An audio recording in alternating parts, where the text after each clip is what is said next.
Her laughter faded when I walked in and saw who sat beside her. #Cold Revenge. The bar smelled like lemon oil and old wood. A Friday night hum braided with someone's vinyl and the clink of ice against glass. I'd planned it as a small thing. Surprise her with a reservation at the place she loved, the one with the battered jazz posters and the piano that always seemed to sigh in the same key as her. We'd been frayed for months, threads of routine catching on hidden nails, and I wanted, stupidly perhaps, to stitch something back together with an evening that pretended everything was simple. I arrived early and asked for a quiet table near the back where you could watch the room without demanding attention. He was already there when she walked in, a man folded into the booth like he belonged to the upholstery. Crisp jacket, slow grin, the kind of easy posture that equates to confidence and practice. She moved toward him in the way people move toward someone who knows their story already, her laugh loose and bright, the sound I'd loved and later resented because it used to be for me. For a moment the world gave us the courtesy of normal light. She saw me, the laugh that was mid-bubble popped and flattened into something smaller, surprised like a bird that's forgotten it can fly. The man turned and their eyes met mine in a sequence of polite shock, and then a smile that didn't reach the corners. I stood at the entrance, the menu trembling in my hands like a verdict, and she froze as if we were both actors who'd forgotten our lines. The booth felt like a small island dividing us. I didn't storm across the floor.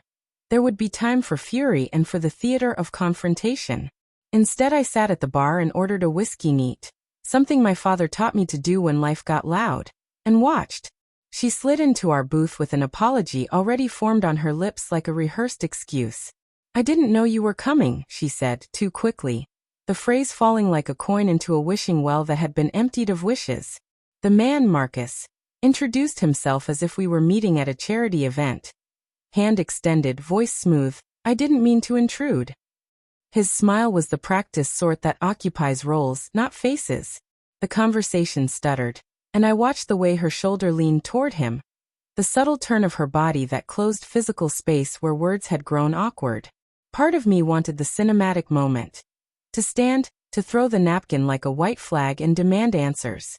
But something colder had been knitting inside me for months, an engineering of patient indignation.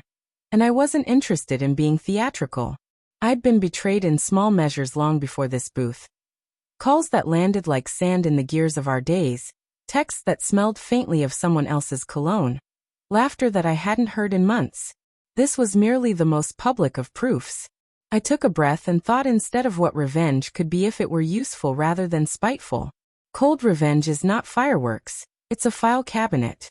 I paid for the drink and left a coin beneath the napkin for the pianist as if tipping the soundtrack. Then I walked out and made 3 calls with the detached efficiency of someone who had been preparing for a storm. The first was to the florist down the street. "Yes, roses." "No, not red. White." The second to a friend who worked in HR at Marcus's company. "Can you verify Marcus Klein's work schedule for this evening?" And the third to a woman I knew who ran a small local blog that loved gossip, and loved it a little more if it came wrapped in evidence. I asked for nothing dramatic. No leaked texts, no public posts, just the simple arithmetic of availability and presence. If revenge is to be cold, it must be precise. Let circumstances do the shaming while you remain a quiet observer.